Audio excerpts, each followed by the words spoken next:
Honourable Ministers present, Mr. Patrick Kangwa, Acting Secretary to the Cabinet, Dr. Oliver Kalabo, Deputy Secretary to the Cabinet, senior government officials present, colleagues from within State House present, colleagues from the media fraternity invited and present, all other invited guests present, ladies and gentlemen. On behalf of the President, Mr. Haikainde Hichilema, I would like to welcome you all to the President's press conference for Q1. Now, I say Q1 or quarter one because we envision that the President should and will engage the members of the public through you colleagues in the media on a quarterly basis. Thank you for coming. And perhaps to echo the words of the President himself, welcome to your State House, words which I believe you're going to be hearing quite repeatedly, because this is your State House, whereas we are merely servants whom you have entrusted with the responsibility and duty to manage the affairs of this great country on your behalf. Thus, this press conference, Mr. President, ladies and gentlemen, all invited guests, is part of our standard commitment for the President to stay and remain engaged with the people who elected us into office and further enhance transparency and accountability in the way we, your servants, deliver on the leadership mandate you have given us. And before I invite the President to speak, perhaps just a few housekeeping rules. Number one, please let us keep all our mobile phones either on silent or completely switched off to avoid disruptions of any sort. The COVID-19 pandemic is very much still alive and amongst us. Let us all remain masked up as much as possible and maintain social distancing. And once the President has concluded his remarks, let me indicate that we shall take a few questions, whereas further guidance in that order shall follow through before we commence our question and answer session. At this point in time, I have the privilege of inviting Mr. Haikainde Hichilema, President of the Republic of Zambia, to deliver his press conference. Mr. President, sir. Thank you very much, Director of Ceremonies. First, I want to recognize the colleagues that are here. The Vice President of our country, Republic of Zambia, ministers that are here. I've seen a couple of ministers, or a few of them, so to say. Also, Cabinet, Secretary of Cabinet, acting on the team from Cabinet Office, permanent secretaries that are here, maybe here, and indeed other senior colleagues in government. But more importantly, the press that are here in quite some number today. A very impressive number. Thank you for being here. And ladies and gentlemen, as Mr. Bwaria has said, our intention is to have quarterly engagements with the people of Zambia, minimum quarterly engagements. And we are in month 8 now. We had a press briefing earlier in the year, and later in the year, I must say the previous year, this quarter ending March, or thereabout, April, we are having this press conference. So let me start today's press briefing by acknowledging and thanking the people of Zambia for mourning the late President Rupia Banda together. For mourning the late President Rupia Banda together in peace and dignity. We did request you that we ought to mourn at the time he left us, President Banda, in an orderly manner And I think we were able to do just that. So thank you to all of you who contributed to that dignified send-off to President Banda. With the independence generation, our generation gradually passing on, we must continue to cherish, to thank them for their contribution to our country's struggles, which obviously includes the independence struggle, liberation struggle, and for leading our country in those early years, very difficult years, but they were able to carry us through. So please, let's continue respecting them, those who are still alive, and learning from them, especially learning the art of unifying the country. It's very important that we keep our country unified. Otherwise, in disunity, in exclusions instead of inclusions, in marginalization instead of basically equitous treatment of all citizens, the developmental agenda becomes a difficult task to implement. So we want to encourage ourselves to be part of those values, and so we can pass them to the generations after us. Through working hard in peace, in love, in unity, we obviously need to continue focusing on rebuilding our country, especially the economic side of our country is fortunes, which will indeed support the social side. And we must get the equation right. We cannot have social support without the economic success. And that equation needs to be respected by all of us. In as much as we love each other, we support each other. If we do not succeed economically, we cannot support each other socially. We cannot look after the sick, the weak, the children, the differently abled in society. This is a song you will hear more and more from us, but we want you to see more actions as we implement those measures that will drive us towards economic recovery. When we came to office, ladies and gentlemen, we committed to implementing a culture of transparency and servant leadership. We made it clear this is how we are going to run the country. We even said it before we formed government, that this is the way we are going to run this country. We never forget that we are first and foremost public servants. We are first and foremost public servants, and that we must at all times serve the public, the people of Zambia. Remember that. We do remember that, and I want to remind my colleagues in government, from the Vice President here, to the ministers, to those in cabinet, to those who are PSCs, to those who are fortunate to have been appointed in commissions, and indeed anyone working for the public sector, central government, local government, quasi-government, including parastatals, because sometimes parastatals believe that they are not public servants. Actually, they are public servants. So all of us are there to serve the people. We're conscious of that, and we like the public to understand that we are servants to them, and we must interact with each other in a manner that will enable both of us, first on our part, to perform our duties, on the part of citizens, to receive the services that they expect from us. I think that should not be misunderstood in any way. So it means those of us in public office must remind ourselves every day why we are going to office, why we come to this your state house every morning, why we go to our ministerial offices.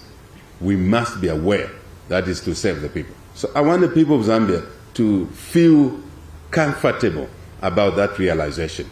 And we've seen something different. We've seen a lot of something different in the past. But you can be rest assured, this team, these presidents will continue reminding ourselves that we are who we are. We never forget that, and we'll never forget that. This means keeping you, our masters, informed, like we are doing today, and in many other platforms, in many other ways, about the progress that we're making, but also about the challenges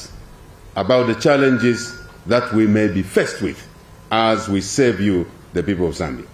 We open ourselves to scrutiny, because that's important, from the media and from other citizens, as long as we are scrutinizing each other based on facts, and not social media talk and not innuendos. Because if we make decisions based on falsehoods, we will not achieve the objective that we set ourselves to achieve. And I think that goes without saying. It's an old adage. Those who tell lies have destroyed societies, time immemorial. And it hasn't changed even now. So press conferences are an important part of this commitment, but there are other ways that we should be engaging with the people of Zambia on an ongoing basis. We are here to answer to you openly and honestly. Openly and honestly. If we face a challenge, we'll let you know. And we'll ask for your support, your suggestions, how to deal with those challenges. If we don't let you know, ask us. That's the way it should be. We are aware that there has been much discussion about the ongoing fight against corruption. And that's the way it should be. Over the past few months, we have made significant progress, in our view, in our fight against corruption, with a number of cases opened, with assets reclaimed. Some are in the process. They've been seized. And I think it's important that going forward from today, that the institutions that are responsible for the fight against corruption provide regular reports to the people of Zambia on the range of assets, the range of cases that they're handling, the cases that are in court already. And I'm sure the reason citizens believe that there's not much happening is because there's a different style, and I'll talk about it. There's a different approach, and that's to do with respecting the rule of law. While we fight corruption, we must respect the rule of law. 9 months ago, there was no rule of law around here. And Zambians got used to seeing aggressive arrests as a semblance of order. No. That was disorder. That was abusing citizens. We can and we will fight corruption within the rule of law.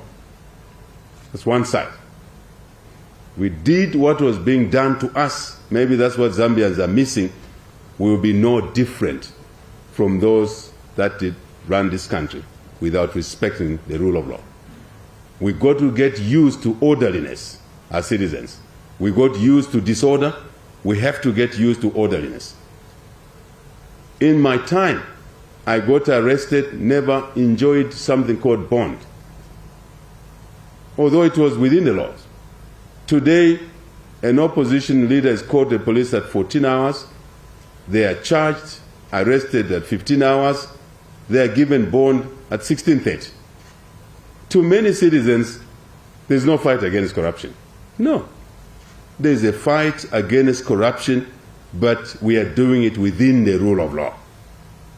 We better get used to that. I want to emphasize that from the beginning. I want to say that the students that we have sent to university and other colleges, additional 2,000 students who have received scholarships, bursaries at the University of Zambia and elsewhere, we were able to do that because we applied some of the recovered resources to this best investment, education.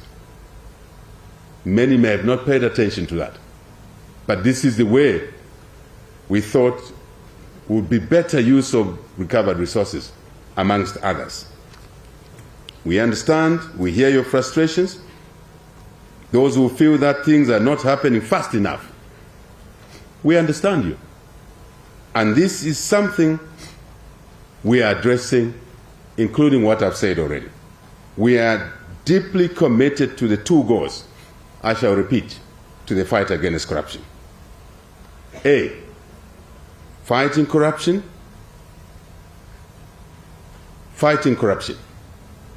B, deepening the rule of law. I'm repeating this. Fight corruption, yet deepening the rule of law. These two are not contradictory. These two are a package a package that was not there 9 months ago. This is the package that is there now. And I think as citizens, if we don't appreciate this now, we'll appreciate it in a few years from now. I'm dead sure about that. As you get used to normalcy in society, as you get used to your freedoms, as you get used to the freedoms for others, even those who took away our freedoms, today we want them to have freedom. But that must not be misunderstood, that we will not fight corruption. Absolutely not. We got used to blood, seeing blood in the markets. We consider that normal. We got used to seeing HH having no access to public places. We got used to seeing HH denied the use of an airport. We got used to seeing HH denied use of the airspace. We got used to that. I am saying that was a wrong getting used to something. We better get used to seeing freedoms enjoyed by our people, including those who took away our freedoms, who are enjoying the freedoms now. I think we should receive credit rather than frustration. But we understand your frustration, because human beings get used to certain things easily. We are asking you to get used to order.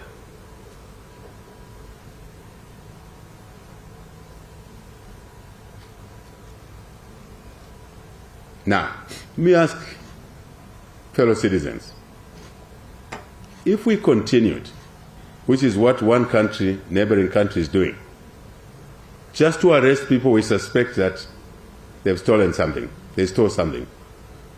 A neighboring country, we sent a team to establish how is it that they've forced recoveries quickly.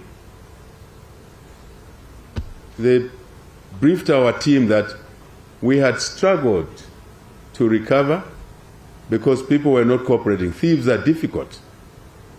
And I agreed with that view, that thieves are difficult. That's why they steal from people. That's why they commit crimes. So we said, how did you do it? They said, we went to Parliament and changed the law, and any suspect, reasonable suspect we believed stole something from the people, we locked them up. And locked them up for 90 days. And left them in prisons for 90 days. And we told them, when you are willing to talk, to bring the assets, we are here outside. Tell the prison warders that you are ready to talk, and we will talk to you. And since then, that country has recovered about $13 billion of public money. Is that a route we want to go? We should debate that.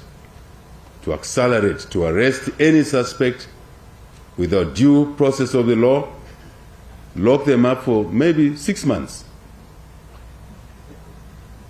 And they will talk. We know that they will talk. If we are to do that, we have to go to Parliament and change those laws. It is you, the citizens, that must make those decisions. But we'll probably be faced with a new problem where we'll be trampling on the human rights of citizens. So our job is to find a middle ground, to fight corruption, to recover assets, which we need most, citizens need most, but still respect human rights. That's a core. That's a core which I believe will be respected in a couple of years from now.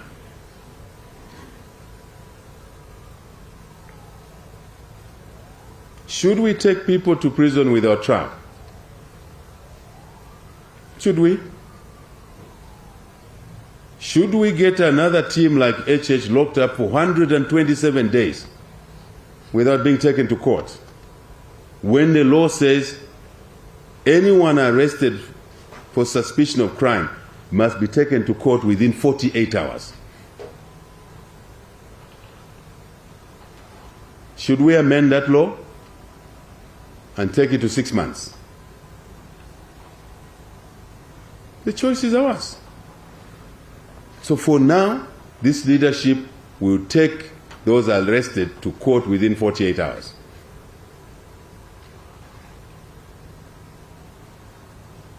And if their matter is bondable, they should get bond. Including Given Lubinda, who got bond, but he never gave me bond when he was justice minister. But we're allowing the law for him to get bond. He should say thank you to us, that we are respecting the rule of law. Should we arrest people based on social media stories? That's a question. That's the frustration citizens are saying this country, this government is not fighting corruption because a social media story is run. And immediately this government must arrest those who are mentioned, who are named in the social media story. Pick them up. Throw them in for 127 days. It will be you, the same citizens, who will complain. Because even you will be named very soon by somebody who doesn't like you and post something on social media that you stole something, and will arrest you. And you'll be in for 127 days. Some of you have no spine. You will break down after 10 days. You must say thank you to this government. This government had the right to be vindictive. This president could have been all out arresting people because I was the most discriminated citizen in this country in the last 10 years. The most detained, the most abused. I slept on the floor for 127 days without a blanket. I was put in a cell with fecal matter on the floor and all the walls. In Nililai, no toilet, no ventilation, no lighting for 8 days. Now that you have elected us to save you in the presidency, if I had no different spine, I could have rounded up all of those people, illegal of course, and threw them in prison. If I did that, I am no different from those who threw me into prison. I want to argue today that I'm different from those people. I occupy a higher moral ground than those people. But Zambians were saying, no, lock them up the way they locked you up. No, I'm saying no. The law must apply. We shouldn't arrest people based on social media stories. We should investigate. We shouldn't arrest people based on falsehoods. We shouldn't. That's an era of the past.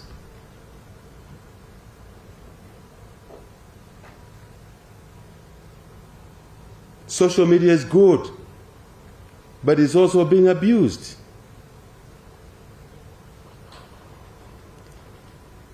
Should we believe what Nakachinda said, that HH called judges at his house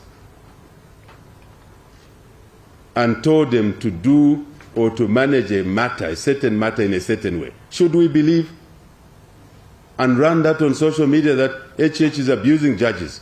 I never called any judges to my house. That was a lie. So why should we then promote lies in our country?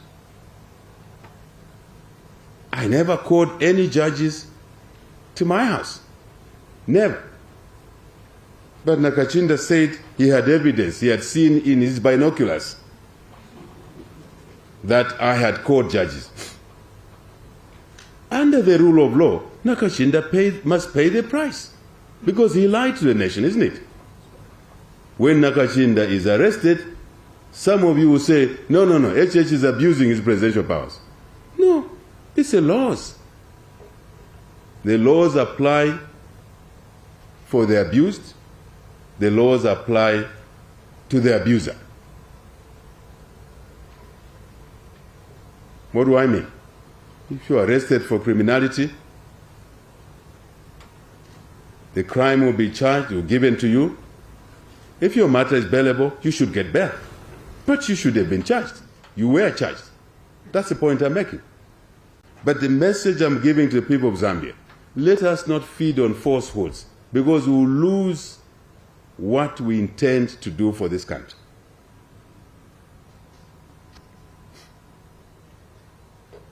When he got arrested for lying that, or contempt of court, he went and said, no, that was a political statement. What is the meaning of that? What does that mean? You can go out and lie and injure citizens, then you say, no, that was a political statement. 2 days ago he said, and I hardly refer to individual names myself. You have seen I don't respond to criticism. That's who I am. I don't. Publicly. I will respond by acting on the criticism, by correcting what people are saying, if what they're saying is true. 2 days ago he says, 3 days ago, how foolish can the people of Wengwa bring their foolishness to State House? How foolish can Tongas and Zambians allow a Tonga to bring the Tonga stupidity to State House? Now,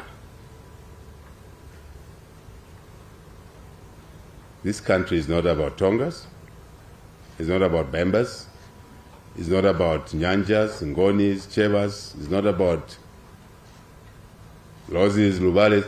It's about the citizens of Zambia. That's right. That's what it is about. I'm Zambian first. Zambian born where? In Monze. Did I choose? No. Ask my mother. You saw her on film a few days ago. Ask her. Why did she give birth to this child in Monze? Ask her, not me. But this is what we're beginning to make our country to be. To focus on pettiness. And you raise it and give it momentum on social media. This is not what this government wants to do. This government should take care of all citizens of this country. Irrespective of where they were born, how they twist their tongues in terms of language. That's a gift from God. We should cherish it. And I saw somebody posting and saying, mind you, I read what you post. I want the nation to know that I read what is being posted. And someone posted and said, yeah, we should never elect another Tonga. Based on Nakachinda's statement. Doesn't the law provide against discrimination on ethnic grounds? It does. Another opposition leader a few days ago was addressing a small rally somewhere and said HH doesn't greet Zambians. He wears a mask when he faces Zambians and gloves. But when he sees white people, he removes his gloves and removes his face mask. Face mask is a health issue. Now, is that the checks and balances we're talking about? Talking about racism? Is that the country you want to build? Absolutely not. So my advice to citizens, don't drag your time, expensive time, valuable time, to petting the affairs of the country.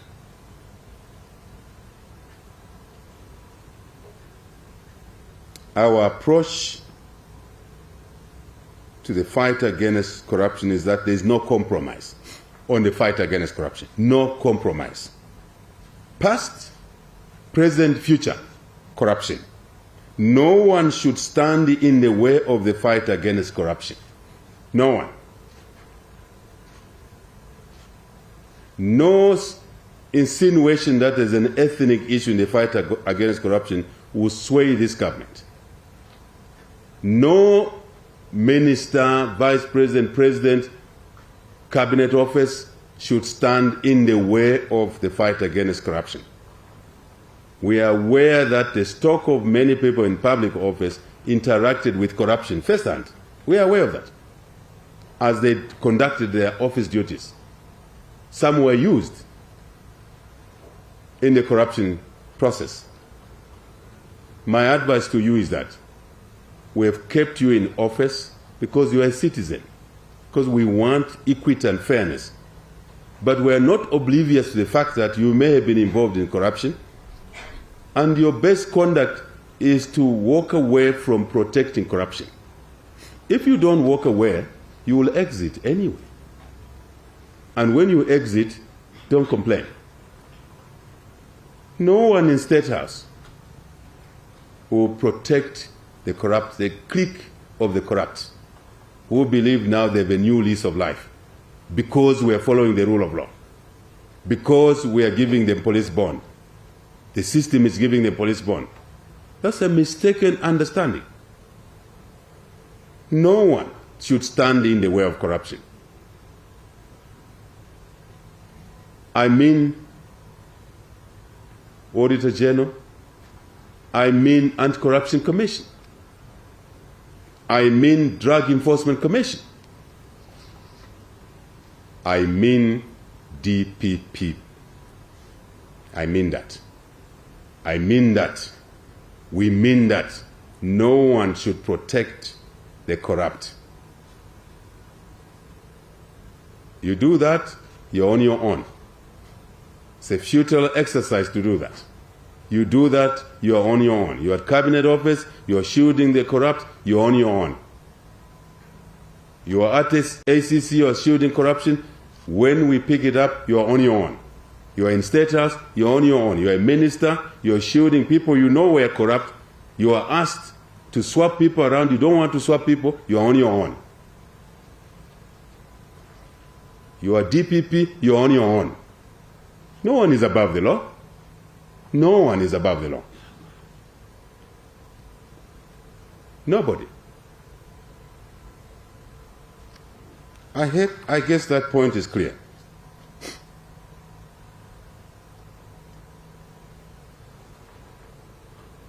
Any insinuation that disrespect for the rule of law and due process is not a sign or is a sign of inability to act, you got it wrong.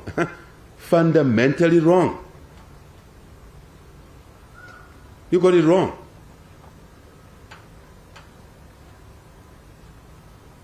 It is clear that a clique of thieves are using people in public office to do all sorts of schemes. To do all sorts of schemes. I think respecting the rule of law is a strength, it's not a weakness. And will be proven right very soon as we normalize this society, as citizens begin to enjoy their rights. But where your rights end, someone else's rights start.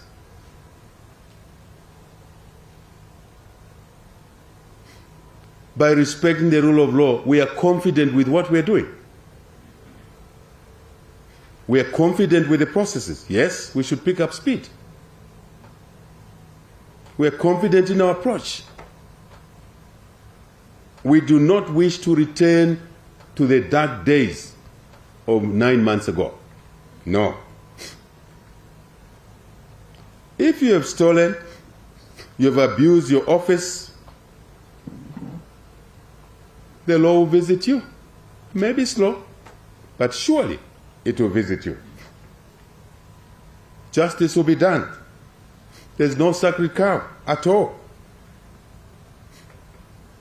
You must be asking yourselves the question, what are the changes to reinforce the fight against corruption we've made? One, we have a new leadership at the drug enforcement. We took out the leadership that was there because we saw some weaknesses. There's a new leadership there.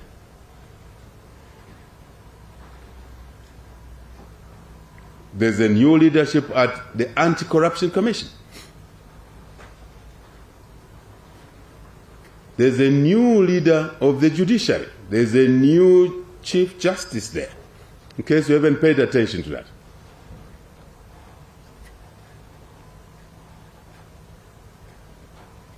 there will be new leadership elsewhere. Wherever it's necessary, there will be a new leadership there to enhance the fight against corruption. What else? The fast-track court is in place now.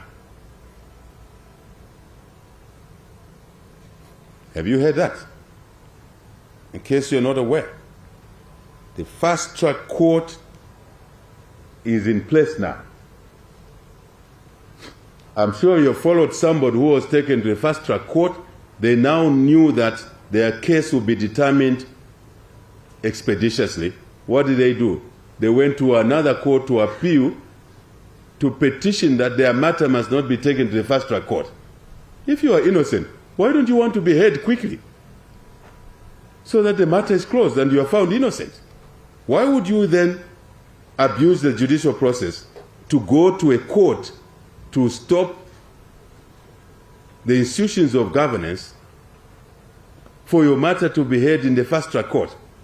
Ask yourselves that question. Why would anyone be scared of going to the fast-track court? Just ask yourselves that question. For me, I was accused of many things, and I used to challenge my accuser. Take me to court yesterday, and I'll be found innocent. I won't say much, because that matter is in a court of law somewhere, so that that individual accused of corruption does not go through the fast-track court. The fast-track court was brought about to cut the speed, the time it takes to hear citizens, so that the innocent can be found innocent and the guilt can be found guilty. These are innovative things we've done as a new government. Absolutely. If you are a nephew to those individuals, that clique of thieves, encourage them to accept to go to the fast-track court. Encourage them not to use civil servants to give them illegal immunities. No one, and I want to say it here, no one has the legal mandate to give immunity to anybody. No one. In case you haven't heard me, I can't do that. No one at State House can do that. No one at ACC can do that. No one at the DPP can give immunity to anyone. That's illegal. There's no law that allows that to happen. So if you're a clique of thieves and you think you will escape by abusing office bearers or institutions, you've got it wrong. If you are a brother to HH and you stole from the people of Zambia, HH will not help you. Even though he's a servant as president, I will not help you. So don't even try. Don't even try. So why are we debating a non-issue? That's a question. Why are we throwing so much energy on a non-issue? Because this is a non-issue. No presidential assistant can give immunity to anybody. No Minister of Justice, no Attorney General, no Solicitor General, no DPP. Anything done along those lines is a nullity. So why are we giving legs to an issue that is not an issue?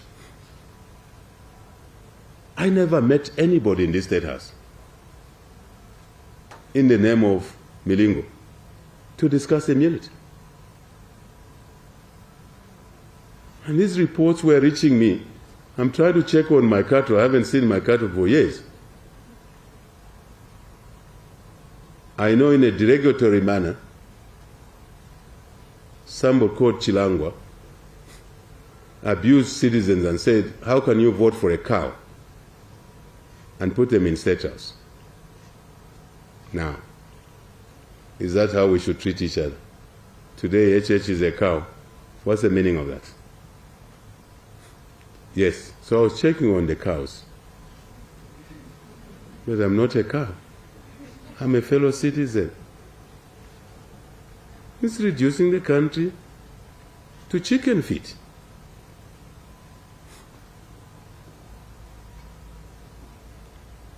We had to deal with this immunity issue. There's no immunity for anyone. And the social media ran it. One of the colleagues sent me a message that, HH, you gave immunity to Milenga. I said, no. I have no capacity to do that. But the nation fed on this thing, and it became the most important thing, instead of fighting to create more jobs for the people of Zambia.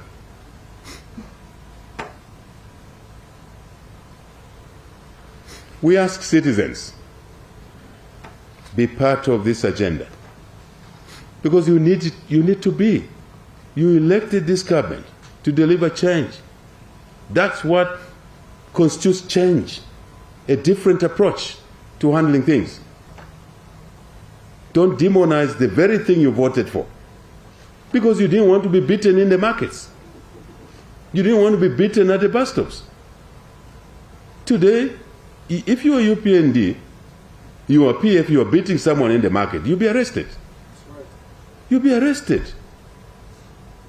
You see anybody beating people in the market, report. If the police don't act, they will be made to act.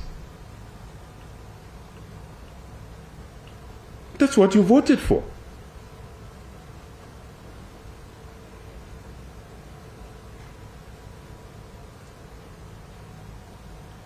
We have asked the Anti-Corruption Commission and other institutions that are fighting corruption, working with the Ministry of Information and the Media, to provide more toll-free hotlines for the public to report corruption, any form of corruption. You abduct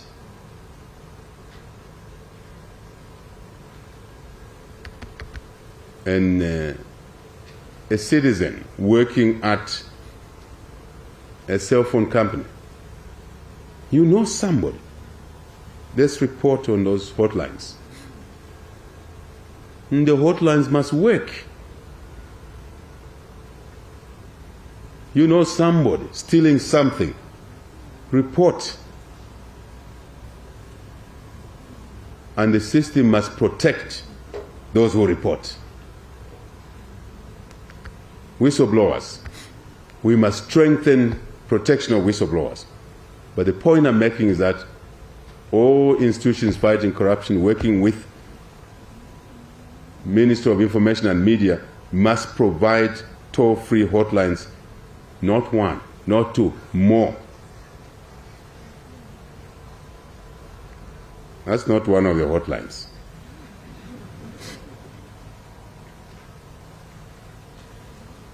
If you are asked for a bribe, I'm asking citizens now, through the media, if you are asked for a bribe by any government officer, by anybody, report that individual. Be factual.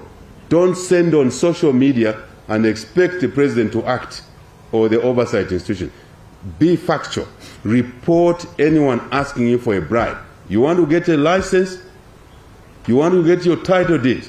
An officer at lands asks you for a bribe, report that officer by name. I encourage you to record them.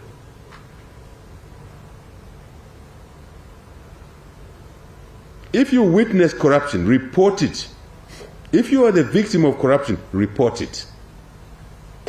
Let's defeat this together within the rule of law. Short of that, it becomes a dictatorship. Short of that, we have to go to Parliament to change the laws to lock up suspects for 6 months. They don't do it because we have changed the law together. For now, let's use the existing law. I touched on the allegations about a deal that has received so much traction that Milingolungu was given a deal. I've touched on it. There's no deal. Anyone who's purported to have given a deal has no capacity to offer a deal. Yes, we want Milingo out of KCM. In the first place, we never wanted him there. It was wrong to appoint a liquidator into KCM. Read our articles when we were in opposition. It was wrong. That company needed a commercial solution. It didn't need a liquidator. By putting a liquidator, it took a different turn. Check, you are the media. Check what we said in opposition. Because criminality was occasioned in there. We want a solution to KCM so that they can contribute to the 3 million tons of copper production, which we targeted to trigger the economic turnaround. We want Mopani to return to full production. And we're looking for commercial solutions there. Increase production, earn more revenue, employ more people. That's the agenda. The license under KCM is a license to mine Zambian minerals. With the electric car industry coming, these are some of the assets that we want to ramp up production and take advantage of the new opportunity arising from electric vehicles. And we are not going to allow KCM to sit in limbo.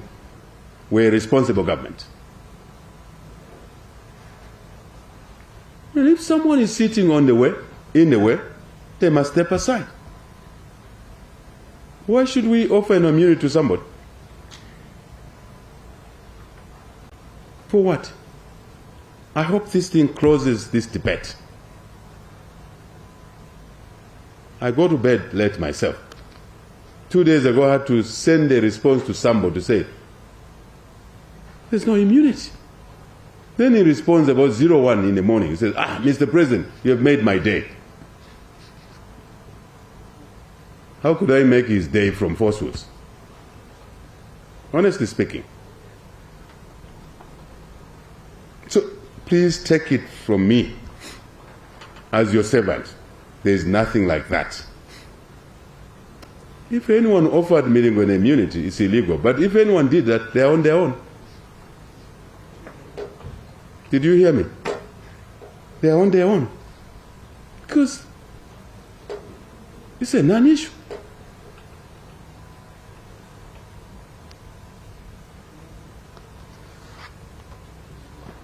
We believe our courts are competent to determine whether somebody is abusing the court process or not. We believe our courts are competent and they will discharge their duties to the nation. And let me say this, 3 arms of government: executive, legislature, parliament, judiciary. All of us work for the people of Zambia. None of these 3 arms of government work for themselves. None of us are above the law. None of us. We work for the people.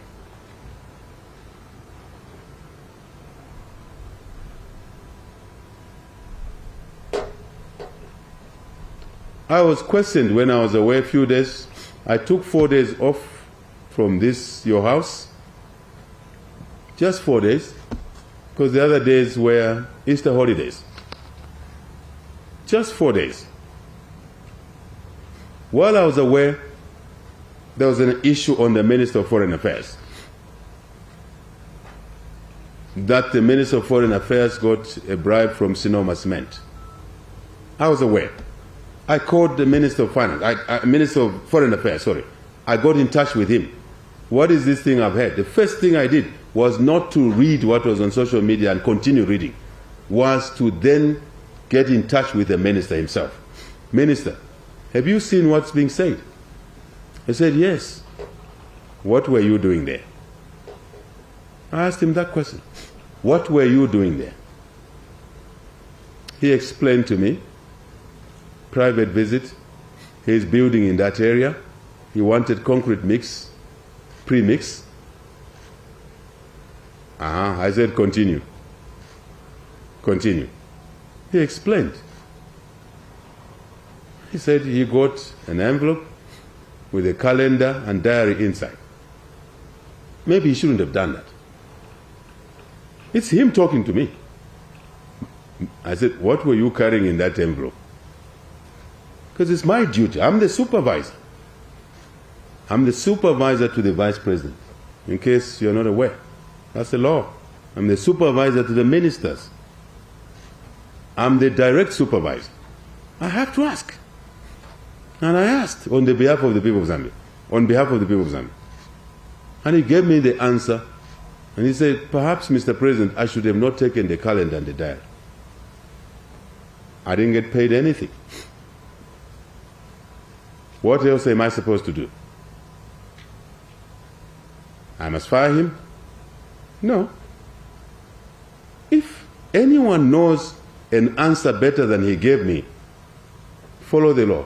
Let's take the process. But on your behalf, I took the opportunity to ask him, because we're clear, none of us should take any bribe for anything. None of us. It's very clear. But that includes none of you as citizens as well. But we're in public office, the scrutiny is higher on us, agreed, and rightly so. If anyone has more information, let us know. Because we're accountable to you.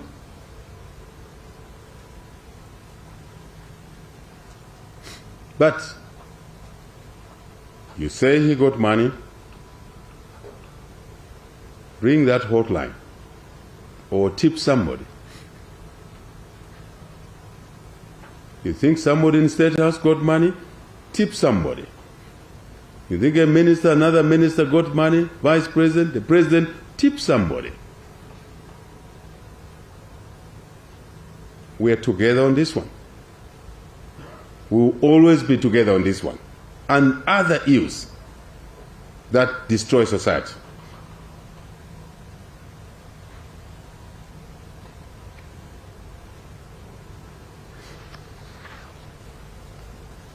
Socio-political issues. Just to remind the citizens of Zambia, we have restored the freedom of speech, liberties.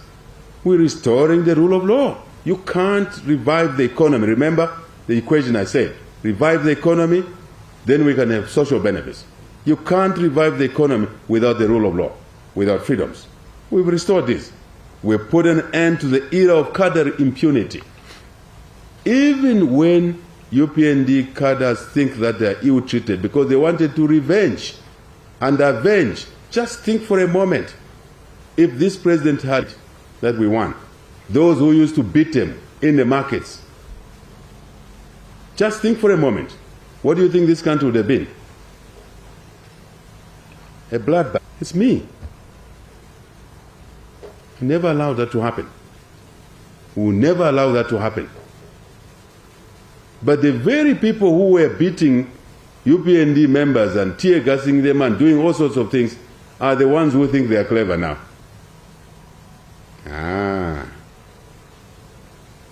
You must praise God that a decent president took office.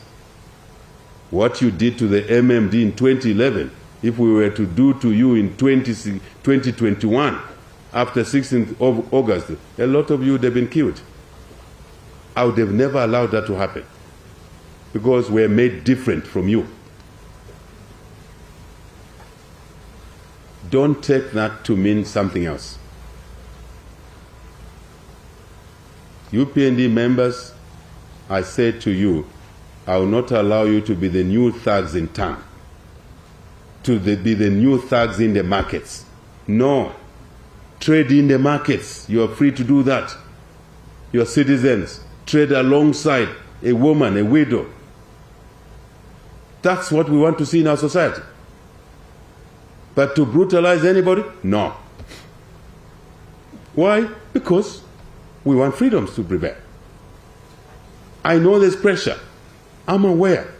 But I'm sitting on the lead. And I'm not allowing the lead to open. Because if it opens, I'll be responsible for providing no leadership. We are providing leadership. In as much as you are complaining, in as much as you want to revenge, No. But you who were beating people, don't celebrate. You must pray harder. That is decency in leadership today. Don't provoke people.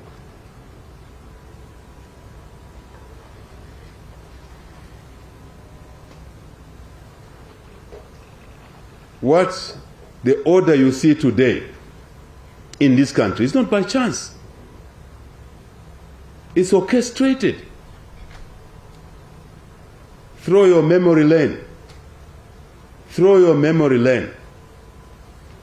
Take your memory to Chipata during the campaigns, Chipata Airport. Take your memory there. Take your memory to a place called Maondo in Sesheke during the by-election. Take your memory lane there. Take it there. We were hunted like thugs. The thugs who hunted us, we know them. But we are saying to them, behave yourself. Behave yourself. Take your memory lane to the funeral of KK. Take your memory lane there. I was not even allowed to go and pay my last respects to KK's family, to him. When we lost Arabi, the very people who did not allow me to go and pay respects, my last respects to KK, I invited them. We invited them. We sat next to each other. The next thing, they started talking stuff. I didn't say anything. I just kept quiet. I said, look, people, see the behavior of people.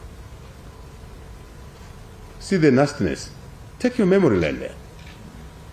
What you see today, the order you see today, even the noise you hear from the same abusive thugs is by design, by your leadership to normalize society.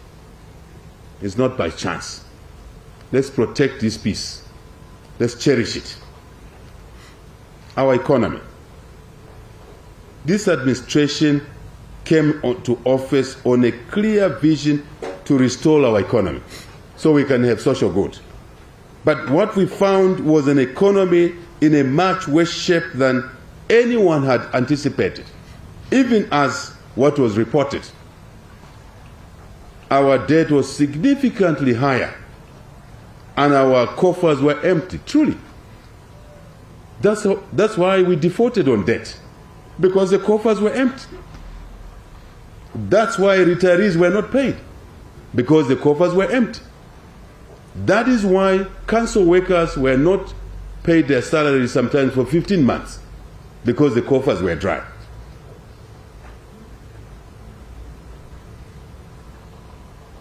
The ship called Zambia was not just a ship going in the wrong direction. It is a ship that needed to be turned around dramatically. It was rapidly sinking. It was leaking not in one place, but in multiple places. It's a ship we inherited. I know someone wants to say, don't talk of the past. How? Man, you need to understand where you were in order to know where to take the country. You need to do that. This country was leaking from multiple places. This country was being ransacked by those that were put in office to protect the public. And so our first focus, attention, has been to plug the holes and stop the leaking. And we're getting there. That's why we've not defaulted on debt. Which default we inherited is because we've taken certain measures. That's why council workers are being paid on time, because we're sealing the leakages. That is why retirees, a good number of them, have been paid. Ladies and gentlemen, Vice President, Minister, Cabinet Officer, that is why we have paid retirees, because we're leaking the leakages, we're sealing the leakages.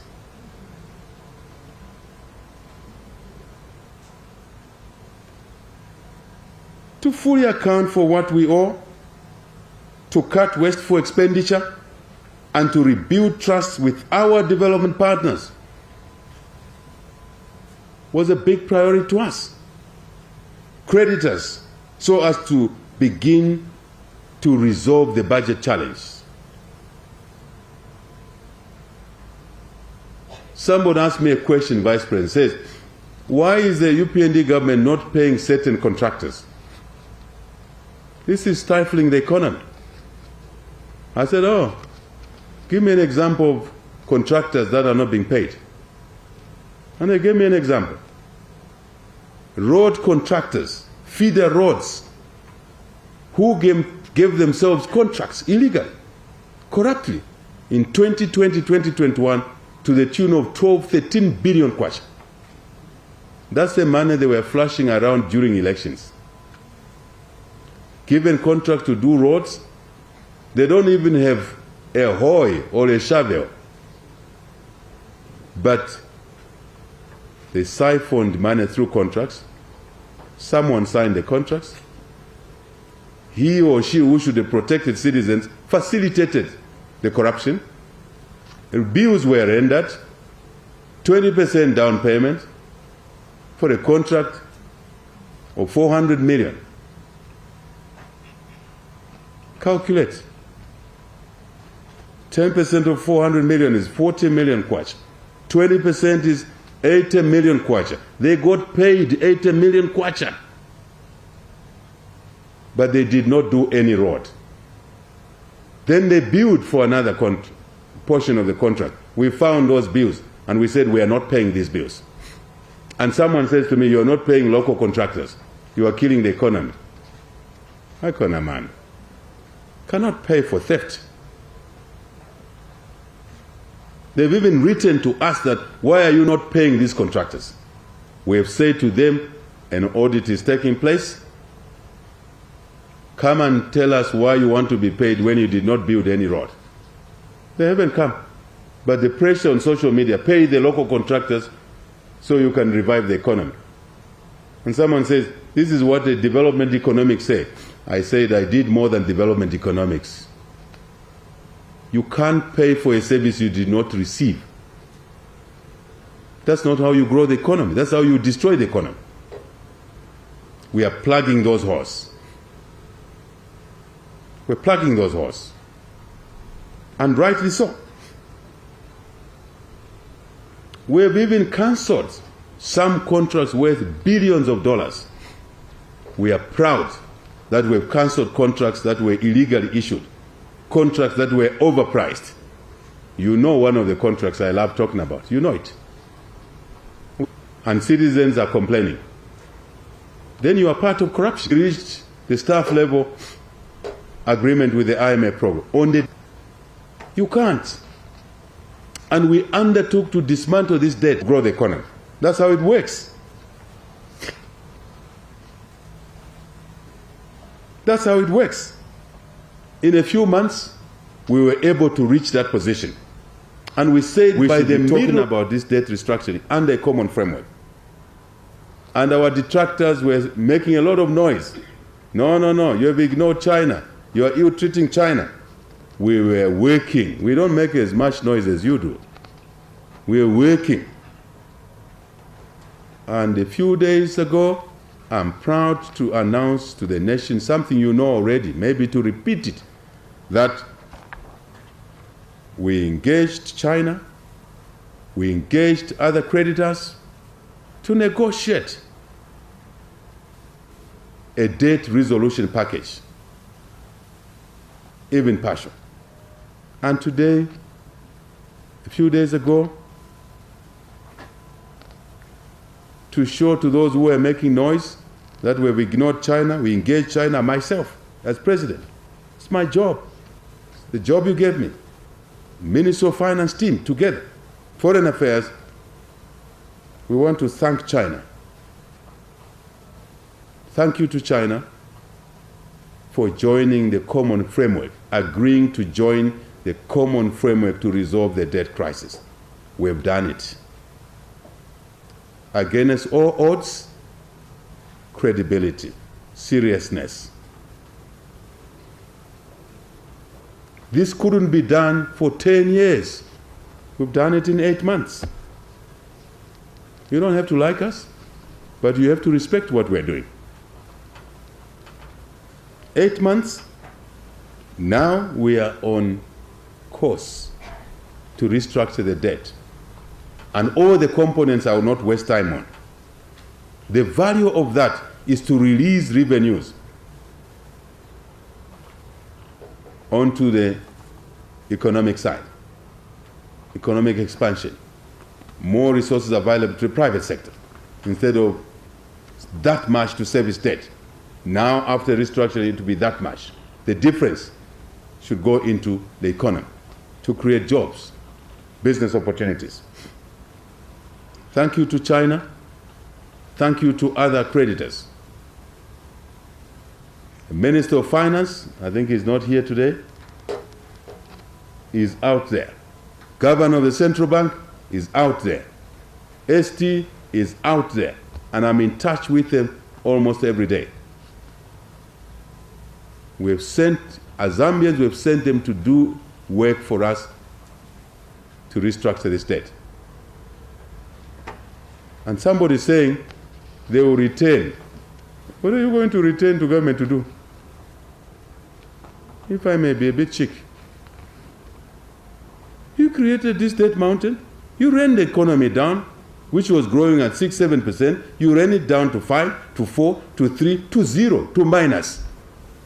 Today you want to be smart and say the new Dawn government has failed. The new Dawn government is resolving the mess you left behind, the mess you created. You should say thank you to us. That's what's happening. Zambians must run and be proud that they put a government that is able to tackle serious challenges that were created by a reckless team of people. And we ask for your support to conclude this debt restructuring. Phase 2. Phase 1, staff level. Phase 2, it's a full program. By June, God willing, all work being done, we should be talking specific numbers. June is just a month away. And that's what we said we'll do. It's not easy to do what we are doing, but we are there. We are prepared to burn the midnight candle for the people of Zambia, those who put us in office. That's what matters to us. In recent months, inflation is coming down. It's coming down. 24% down to 13%. It's not by chance. It's by the instruments, the mechanisms we put in place to release resources into the economy. The kwacha is stabilizing. It's not by chance, my dear citizens. It's work behind that.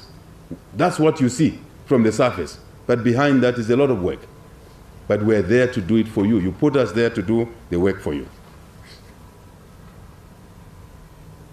We are well aware that once we reopen the economy in the real sense, the jobs will come. Business opportunities will come for Zambian businesses. Yes, government has created 40,000 jobs plus. Teachers, medical staff. That's not enough. I'm the first one to admit that that's not good enough. A lot more jobs should come from the private sector. That's why we are dismantling the debt. That's why we are unlocking and stabilizing factors that create it difficult, make it difficult to do business. The engine of economic growth is the private sector. I want to repeat the announcement I made a few days ago. That after working hard, looking at how we can unlock the private sector development, shortly, we will be launching what we call the Public-Private Dialogue Forum for Development as a way of working. You heard me. Public-Private Dialogue Forum for Development. What is this? The government and the private sector will be working as one in unlocking all those issues that are standing in the way of businesses, Zambian businesses, other businesses growing. Streams of work, agriculture, energy, all of those as examples. We will be working as a daily routine with the businesses in those sectors. Let me give you an example. Today, it takes 6 months or more to get water rights for a farmer to irrigate a wheat field. If that farmer is on the Kafue River, the delays in issuing licenses, by the time the license is issued, the water will have no longer been here. It will have been in the Indian Ocean. It's gone. We want to unlock those issues so that the water license for irrigation can be given on time. So we'll sit with the irrigation farmers, with the Ministry of Water, the Ministry of Agriculture, and agree that licenses must be given within the shortest possible time so that we don't lose water into the Indian Ocean and become salt water. Just one example. We will also bring work streams such as unlocking KCM, unlocking Mopani, because they're key. Every day, working together. I heard someone saying HH and the government are ignoring local business. We're local people ourselves. Local businesses come first, but they have suffered over years. We'll work together to have any suggestions, give us those suggestions. This program is well thought through. It's not an abracadabra program, no. Study work, checking, benchmarking. This tool has been applied to turn around Singapore. They apply this route, this toolkit. Malaysia, Vietnam, out of war, is emerging to unlock the economy, to unlock the budget. We realized that many children were not in school. We have offered free education. And I was checking it in my... It's deliberate. It's not by chance. CDF is deliberate. It's not by chance. Minister of Energy, Minister of Youth, Minister SME, young people can access certificates and get on with the CDF. Never done before since independence.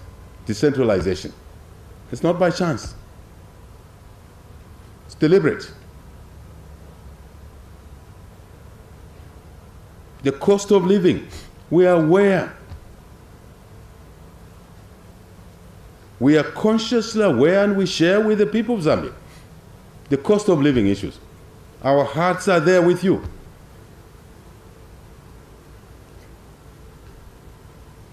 But to have a long-lasting solution to the cost of living is to deal with the debt, is to deal with issues of fuel. Let me confront this issue. Issues of fuel cost, issues of fertilizer costs.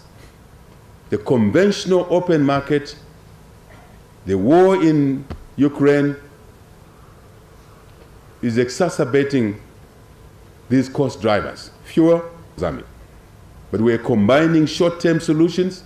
It's part of our measures, fertilizer producing countries.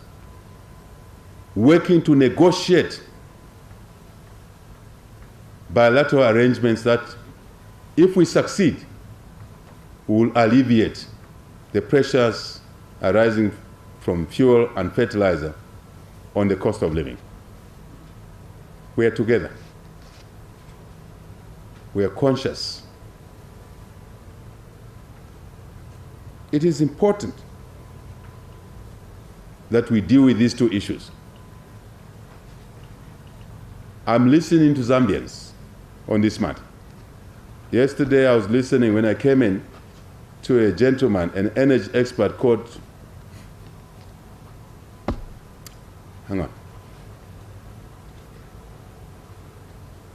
Mr. Chikwanda. I think some of you have heard with Mr. Chikwanda. Possible solution on the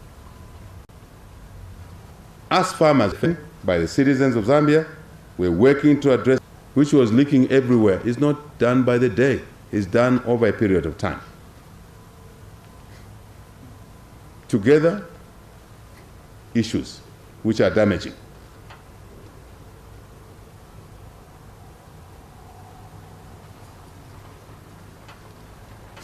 I don't want to suggest to the people of Zambia that here has increased less than in other countries. It's a fact. But it's not a consolation. I've already said, let's work together. And we'll be reaching out to anyone else who has a suggestion, a solution. That's the way it should be.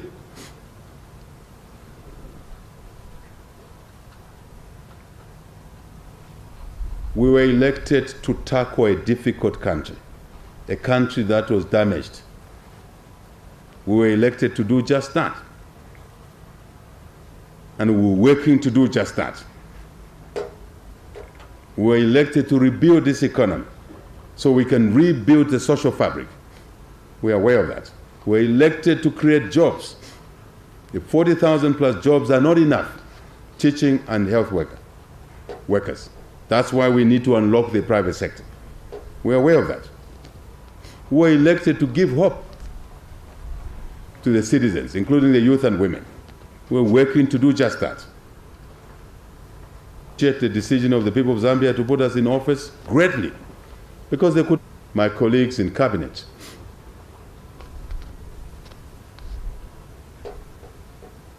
we were thrown by the people of Zambia, and we asked them to do that. At the deep end of the ocean, we have to swim. We have to work for the people. That's the common denominator. That's why we sit in cabinet together. That's why you're permanent secretary. The common denominator is who work for the people of Zambia. We are aware of the challenges. Yes, they're deeper. But I want to say to the people of Zambia, this government is better placed than the one that was there before, and maybe any other, to tackle the challenges that we are faced with. Is better placed in many respects. You want to try Dununa reverse again? It's your decision. But you will pay the price. You want more blood in the streets? It's your decision. You want a cabinet that has 2 regions only? It's your decision. We were brought a cabinet represented by all regions of this country. It's your decision. But we are humbled by your election. We work to bottom up this country's economy. What we have achieved in 8 days, we don't have to sing about it. Do a comparative analysis. 8 months, I said 8 days, 8 months. What we have achieved in 8 months is not for us to sing about. It's for you to do a benchmark. Look at the last 8 months of PF and look at the 8 months of UPND. Your answer lies in there. But we will not be complacent. We will not sit on our laurels, cabinet, PSCs. Let's work for these people. Let's work even harder. This country, I have no doubt in my mind, in 5 years' time, will be a totally different place. Totally different place. But it requires hard work It requires us to work on facts, not innuendos. It requires us to respect each other, not to call each other names. It requires us not to steal from the people. It's an opportunity to serve the people of Zambia. That's how I feel. A very rare one for that matter. But you made the right decision. This place in 5 years will be a different place. Watch the space. You may not see what some of us are seeing, but you'll see it very soon. You're already seeing it. Last 8 months of PF, compare those 8 months with the last 8 months of UPND. You have your answer in there. Ultimately, we do what is humanly possible, but we pray to God to give us more wisdom, to give us more energy to work for his people.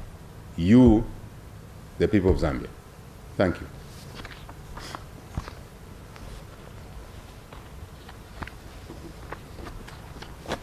Thank you very much, Mr. President, for that elaborate and rather the Zambian people wanted answers to.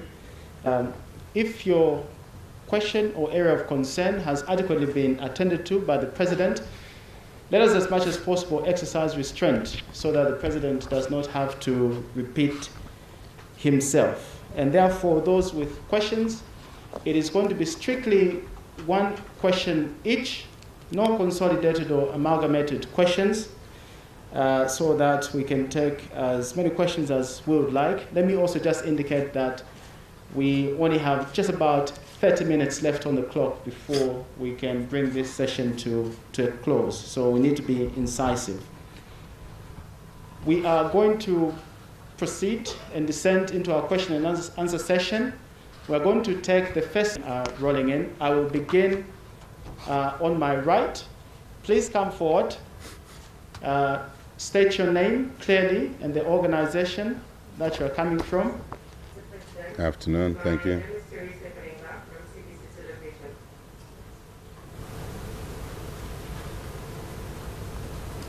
And Mr. President, you have guided the nation and emphasized the need of... Thank you very much. I will move to my left. Oliver, please.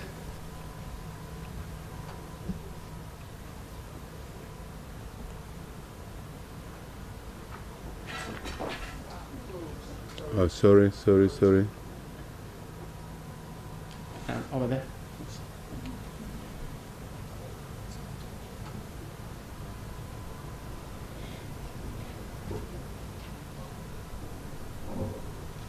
Good morning, Mr. President. Morning. My name is Oliver Senek. I'm wearing two hats. I'm a freelance journalist, today I'm representing the mass to the media. In the past, to get the front row seats was a dream, but look at the order that we see today. The media is greatly indebted. The people on the Copper Belt are wondering what strides this government has made to continue with unlocking Mopani and KCM. Indeed.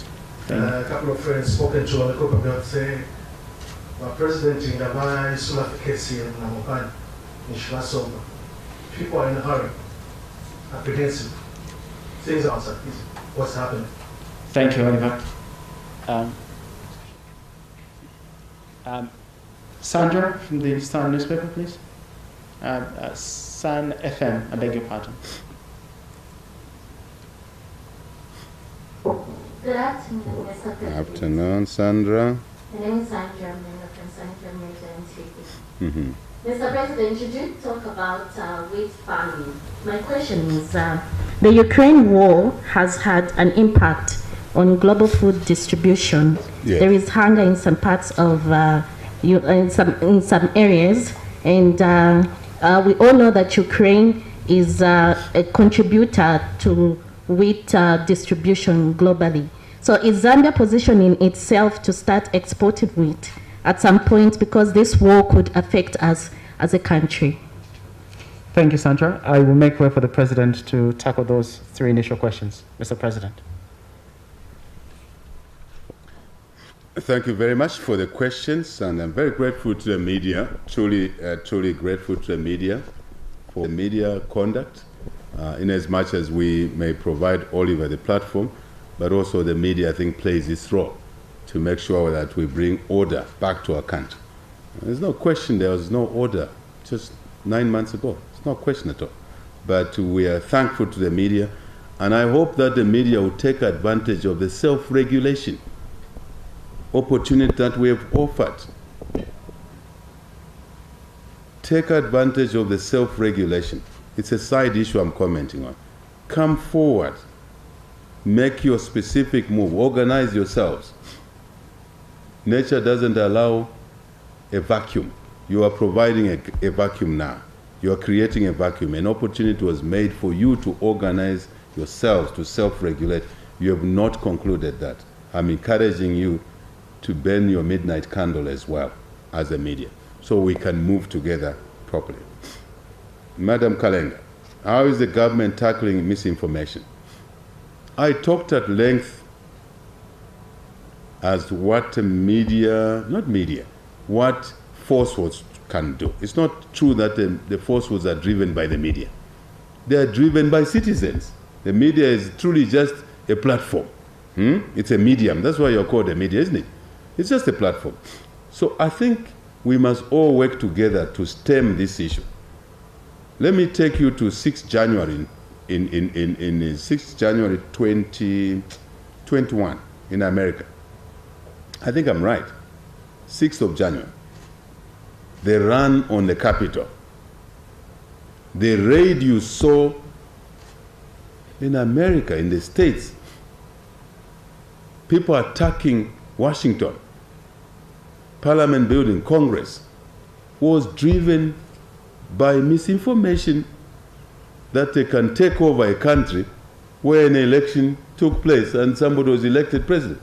And they were made to believe that they can overrun America. To date, the American system is still picking those who are misinforming citizens. It's part of my question, my answer to your question. You're offending the laws of this country.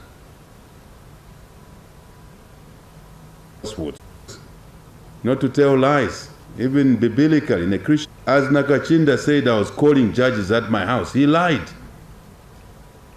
It was a lie. But how is it that also the formal media is running the platforms and allowing lies to grow? We must check ourselves. This is self-regulation I'm asking for. What you think? Mwikale panshi, mulanshanye na imwe. Muntu alebe pobufi, ana maboza, but that's the lead story in the media. That shouldn't be the case. That's the second part of my answer to the question. First, illegality. Lies are illegal in our statutes. So the law enforcement will enforce that. And don't complain. Going forward, the law will be enforced. Because part of the rule of law. You can't have your cake and eat it. You can't have your freedom and abuse your freedom. No. The law will stand in between to protect those that may be damaged by falsehoods. That's what we should be doing together, Bakalenga. Mwamboga? Mwaterera. But here is self-restraint. As citizens, we must be self-restraining. As a media, we must not propel lies. Thirdly, let's regulate ourselves. With Nkote, of young people, of middle-aged people. That would be my answer to that question. But I want to repeat, measures to unlock KCM. I talked quite at length that in this public-private dialogue forum for development, we are putting KCM and Mopan as work streams. Are we together? We have already been doing a lot of measures. That's why you hear the noise on the liquidator of KCM, because you are sitting in the way of resolving the KCM problems. The rest I will not say much. But KCM, Mopani, Oliver, to unlock KCM Mopani, we believe Mopani, part of my character is to say less and do more. That's how I was brought up. We are different in characteristics. Some people make so much noise but do very little. Somebody was praising themselves at $150,000. You were a diehard just a few years ago. You had nothing. You couldn't even buy an economy ticket. The law is clear. You must account for your income.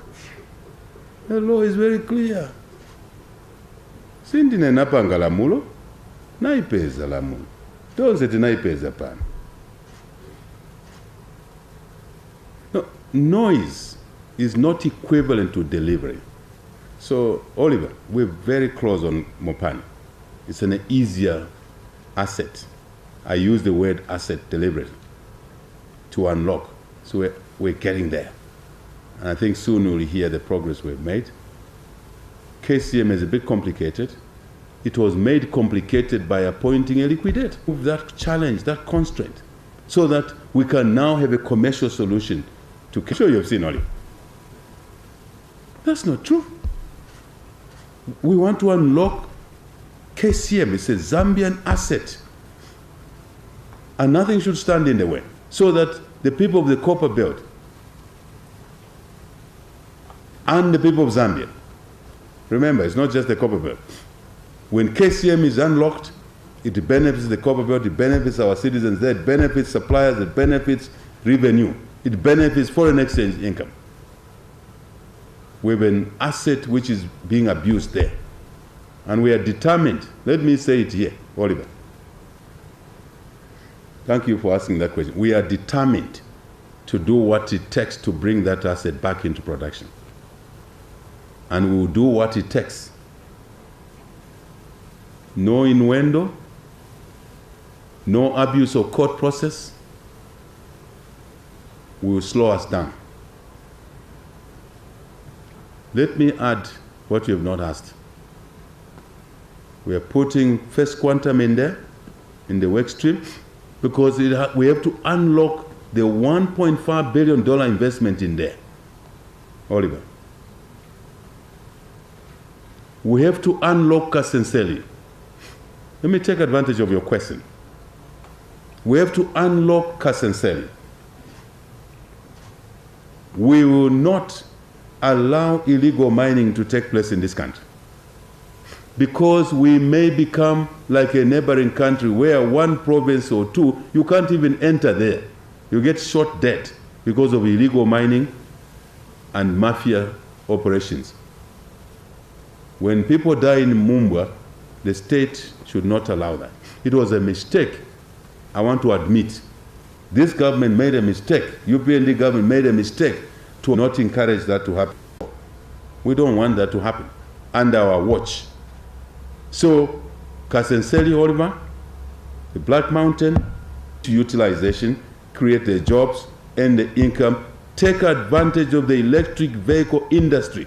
This is our opportunity. This week, I hope Cabinet, I'm not, because I've been away for some time, President Tshisekedi is coming here. Am I right? Bakangwa, am I right? You saw me going to Congo several times, Oliver. One opposition leader says, HH is going to Congo, there's nothing in Congo. I said, Ankala kuti uyu. Ankala kuti uyu. What we were trekking to Congo for is now maturing. The president is coming here, visiting us, and we're signing agreements to exploit our common resource endowment to take advantage of the electric vehicle industry arising from climate change, Oliver, so we can earn more money on our electrical vehicle metals. What are they? Copper, cobalt, manganese, avena luapula. Manganese now is a valuable mineral. We want citizens to benefit from manganese. Not illegal mining, not killing our people. Nickel. course, the list goes on. There are only 14 countries in the world, Oliver, just to share information, media. 14 countries in the world that host electric vehicle metals, minerals. 14 countries. 5, 10, 14. Of these 14, 7 are on the African continent. Of these 7 on the African continent, the top 2 is Congo and Zambia. You heard me? And we are working strategically. That's why we're working with Congo. The 2 of us lead the resource endowment on these minerals. And we want to maximize the value that the country gets for the people of Zambia. I have extended the answer to your question. We're not sitting. Move. The rest you hear. I am on what we're doing. Chain in the world, you are right. I'm very impressed with your knowledge, madam. Many citizens are not aware of what. Fuel. It is natural gas. It's so many things. What we are doing in Zambia, Sandra, strategically, I've just talked about the Congo-Zambia relationship. Strategically, we have taken a view as a new government that it's not a mistake for us to be located the way we are located. We don't want to hear of Zambians complaining about us being landlocked. Stifuna kumvela ma complaints that we are landlocked. No, we are land linked. We're a special country. 8 + 1 neighbor, 9. Because Burundi is complaining. Because we share a border through Lake Tanganyika there. We are working to be the production center, wheat included. That's why I talked about irrigation. You heard me. I'm sure that's what drove your question. We don't want water rights for irrigation because we have the land, we have the climate, we have the soils, good soils, not just land, good soils. We have the water. We want to take advantage, again, Oliver, we are placing avocado there, we are placing agricultural trees as work streams in this PPDD program.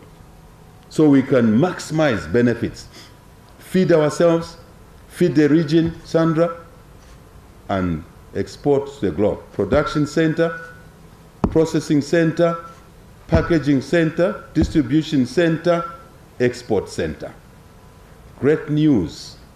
Within a crisis, there's a ray of opportunity. That's how I was brought up myself. Small window. I want to go through that small window of opportunity. This country must learn a few things. Instead of demonizing each other, we must learn the different cultural aspects we bring together as a country. It's God's gift. Opportunity, hard work, work and more work. There's a great opportunity for us to raise capital, cheaper capital, to invest in our agricultural sector and be part of the supply chain, not only for wheat, but for others. But it won't happen if it takes 8 months to give water rights. WAMA will be sitting at the same table, Frank, with the irrigation, small, micro irrigators, small, medium, large irrigators. Why do you call us to be a country with... Let's utilize the water. Sandra, the question is very important. We're colleagues. If I irrigate, encourage me to... This is the growing up that the country needs. To work from the next mindset. 10 years of damage. What was abnormal became normal. What we're trying to normalize now is abnormal to the people of Zambia. Kiss Kaman. The change. Thank you. Thank you very much, Mr. President. We shall take the of 3 questions, Mr. President, because, and I know that is at the risk of being exceedingly unpopular.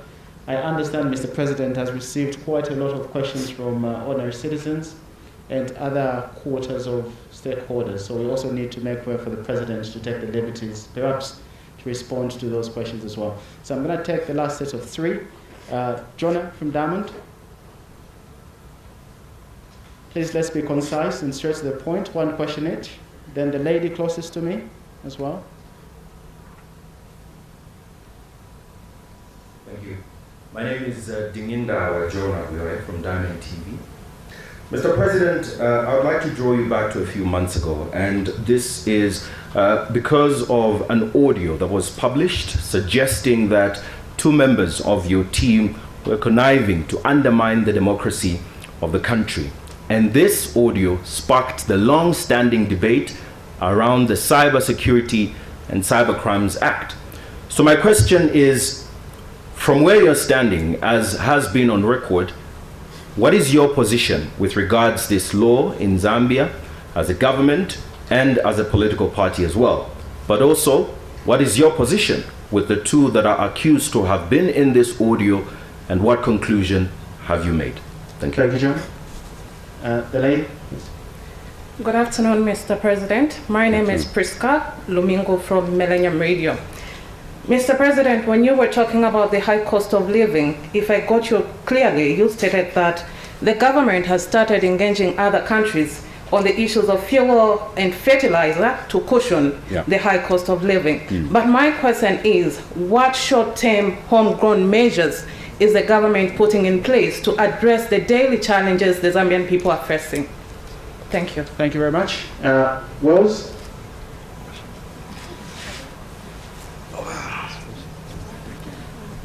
Your Excellence, good morning. My name is Wells Funda from Spring TV. My question has been overtaken, but I will get to the next question. The DPP actually has been taken. The DPP, UPND cadres are calling for the removal of the current DPP. All right, thank you. So the UPND supporters and cadres are calling for the removal of the DPP. I wanted to get your stance regarding that. Thank you. Mr. President. I'll be quick. Right? Right. Let me be specific and short here. Jonah, the audio from the... Again, I talked about is to apply the rule of law. Is not to be draconian. Is to be sober about these issues. Is to use the rule of law. Let's apply the rule of law. You want to raise a complaint, you should be free. The toll lines are coming. Do that, or anyone else. I think that's the thing to do. Will not be draconian about these issues, because I know the pain of draconian behavior myself. I'm the victim of draconian behavior, together with others. Some lost their lives, like Lawrence Banda. So let's use the rule of law. The actual act now said cybersecurity. What is my view? I think the area we were talking about, falsehoods, isn't it? Falsehoods may be in a print media, they may be on social media, cyber. They are falsehoods.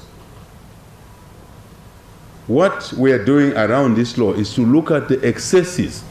Because remember, this law was passed just before elections, and it was meant to target people like myself. I know that. But you see what happens.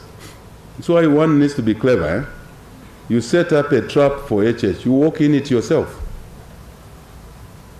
This was set as a trap against some of us. What we should do as a country is to look at the excesses around this law. When we have consensus on those excesses, we amend the law. But the aspects that will curtail lying, say, around this issue. Repeat, lying is lying by any means Pinda is trying to do. Nakajinda wants to pitch one section of Zambians against another. That's right. That's what he wants to do. That's what he wants to do. But we should not allow him to do that. We shouldn't. If we fall in his trap, then we are like him. I'm not like him. You should not be like him. That's what he's trying to do. They did it before the elections. Yes. Oh, a Tonga will never rule. It's not a Tonga we want. It's a citizen we want, Yes, yes. who work for the people of Zambia. Now, what he wants is people to rise. I've listened to an audio. Someone called him, called Nakachinda. And this guy says, I'm from Bwengwa. Why are you insulting us from Bwengwa? Now, I'm sure you can read what is going on in the minds of people. One day they will find him and attack him. We should not allow that to happen. Those who are injured, calm down. He's a lunatic trying to destroy a country. That's right. He's just a lunatic. We are bigger than that. So, Jonah, let's talk away from the press conference. Priska, fuel, fertilizer, yes, we're working on that. I think I indicated that, Priska. Short-term measures. What are we doing? Part of what we're doing, Priska, is what I talked about. I know you can't touch it, you can't see it. It's an intangible, but it's a variable intangible. Intangible means you can't touch it, you can't see it. By fighting inflation. Priska, what's inflation? It's the cost of living. The increase in the general price level is called inflation. Where is Priska? Thank you. I'm trying to get an eye contact with you, but that gentleman is blocking you. Thank you, Priska. Thank you. Thank you. Thank you, my friend. The measures we're taking is not what we're doing today. It's what we started doing as we took office, is to slow down the increase. That's what we brought down from 24% to 13%. Numbers don't lie. I've always said to Zambia, this is an immediate action. And because of the measures Priska were put in place, we're able to slow down the general increase in the price level. That's the meaning of inflation. In simple terms, layman's language. From our trained language, we define it slightly deeper than that. That's an immediate measure, number one.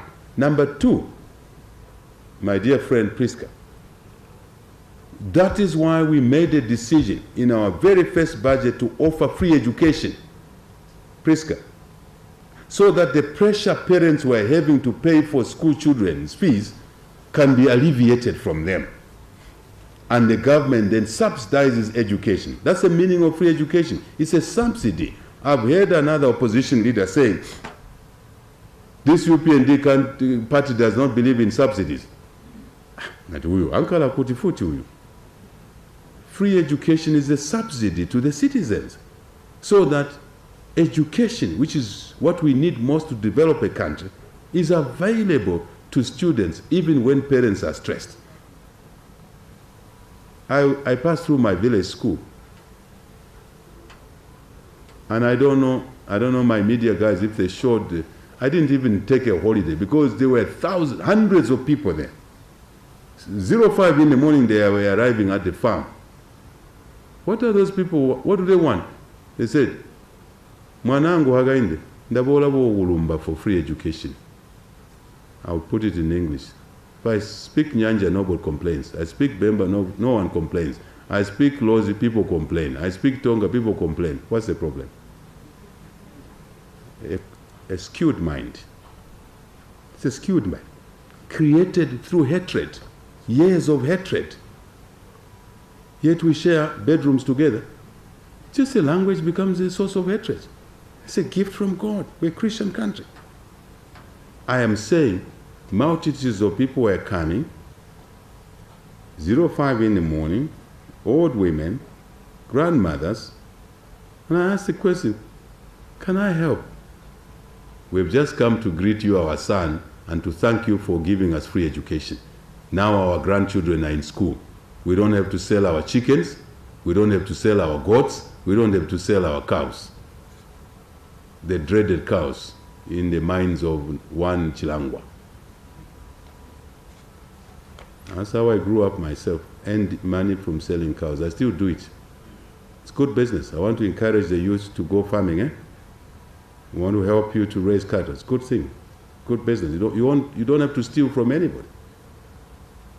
So, free education, Priska, is to address the cost of living, to take away the cost of school fees from families. Then the money that they are left with, they can use it on food. They can use it on other things. What else? CDF is a decision we made deliberate to give the youth and the women some social support. It's another subsidy. It's just called by a different name. Immediate measures is to lessen the pain that we as citizens are going through. CDF in there sits women fund, youth funds, grants. Grant is money you don't have to pay back. But we've also put soft loans in there so that a youth who wants to be better than Haikainde. I was very impressed when the media posted the stories of us checking a little, just small numbers of cattle. Small numbers. And many youth said, HH, we also do what you are doing. Tizakuchila manje manje. Nadia wabwera bwino you. I love that sort of thinking, thought processes.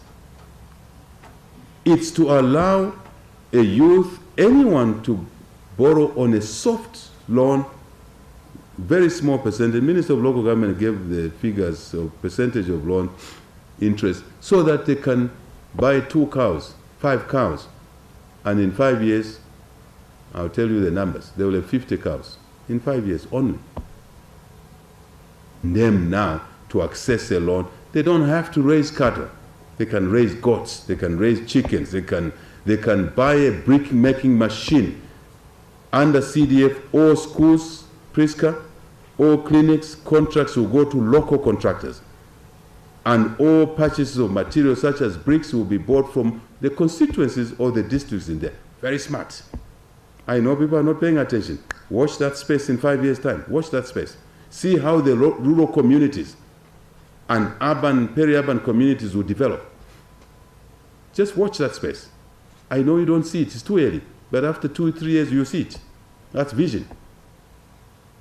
Now, in school being built, you have to buy the blocks, the bricks from the local constituent. What we are doing now under CDF is for the youth or the women or anyone to borrow 20,000 kwacha, 30,000 kwacha to buy a bricking making machine. And then we'll buy all the bricks. So a youth, a woman, a citizen can borrow individual.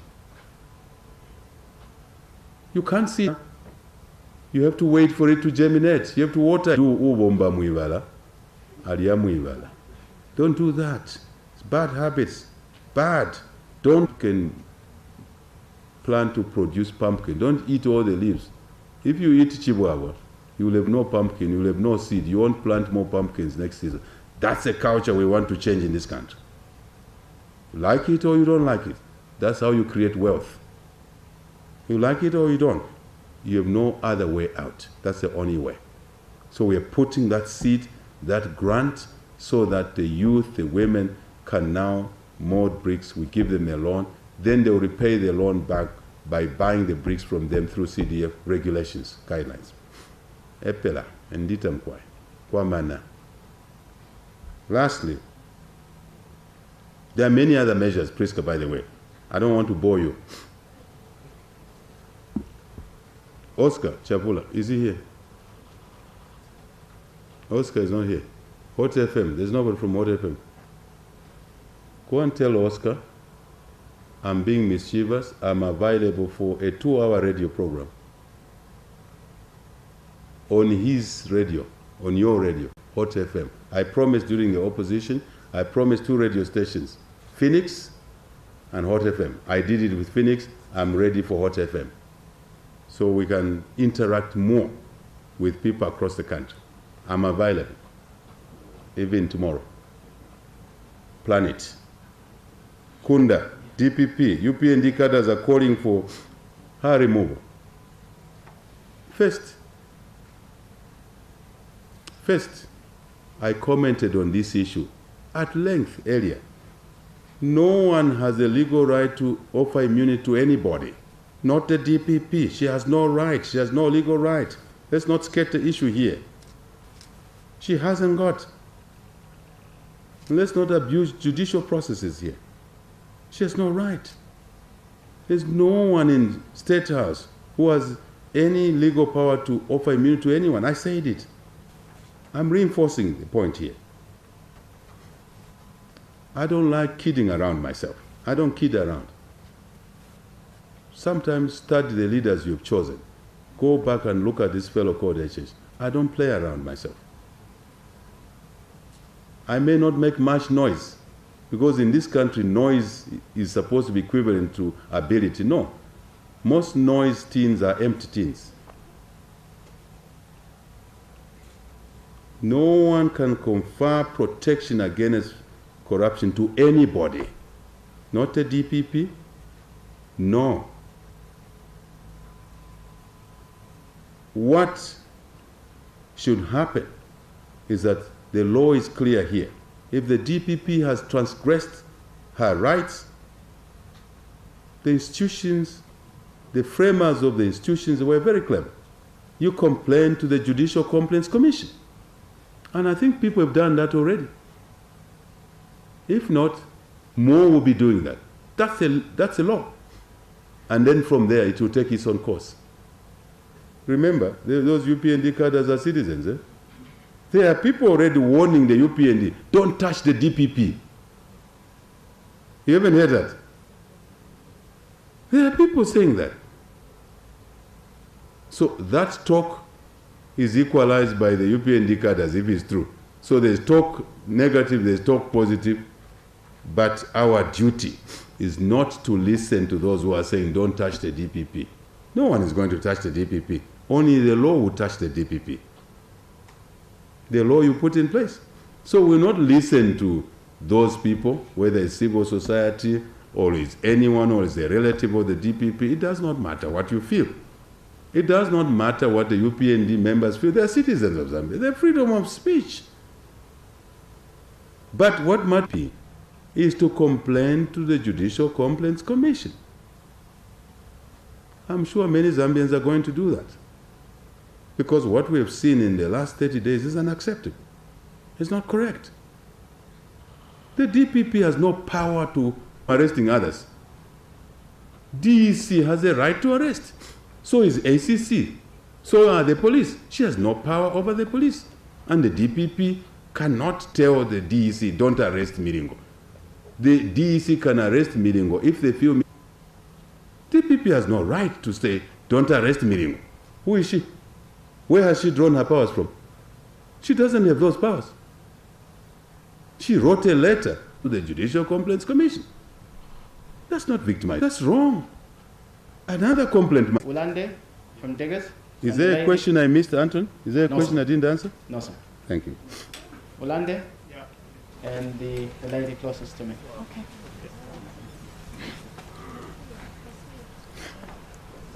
Your Excellency, good afternoon. Thank you very much. Easiest on the land. What is your justification for taking up the chairmanship, saying who come to mine minerals in Africa are not serious, they are not real? Used stronger words than that, Your Excellency. And finally, in thanking you, Your Excellency, for this useful press conference, in my 52 years of media, this is the first time I'm having problems accessing some of your ministers. It's very difficult to get hold of some of your ministers to disseminate useful information. Perhaps you need to give a directive that the ministers are accessible, especially to the media. Thank you. Thank you, Ambassador. He's very clever. He's asked more questions. Eh? Maybe age allows him to do that. Good afternoon, Mr. President. Afternoon. Mr. President, Okay. My name is Kombe Mataka. I'm coming from the Mass newspaper. Mr. President, you mentioned and clarified that at no time had you held a meeting with a former liquidator for Konkola Copper Mines.